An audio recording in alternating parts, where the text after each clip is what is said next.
Kenyan President Ruto withdrew planned tax hikes on Wednesday, bowing to pressure from protesters who had stormed parliament, launched demonstrations across the country, and threatened more action this week. This move is seen as a major victory for a week-old, youth-led protest movement that grew from online condemnations of tax rises into mass rallies demanding a political overhaul, marking the most serious crisis of Ruto's two-year-old presidency. Despite Ruto's concession, some demonstrators said they would still go ahead with a rally planned for Thursday, reiterating demands for his resignation. Ruto had announced he would not sign the finance bill, including the tax increases, a day after violent clashes between police and protesters at the assembly and nationwide left at least 23 people dead and scores wounded, according to medics.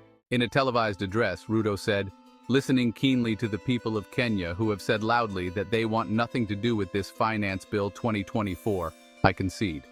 And therefore I will not sign the 2024 Finance Bill, and it shall subsequently be withdrawn." Vice President Rigathi Gachagua asked young people to call off the protests, blaming the intelligence services for giving the government poor advice.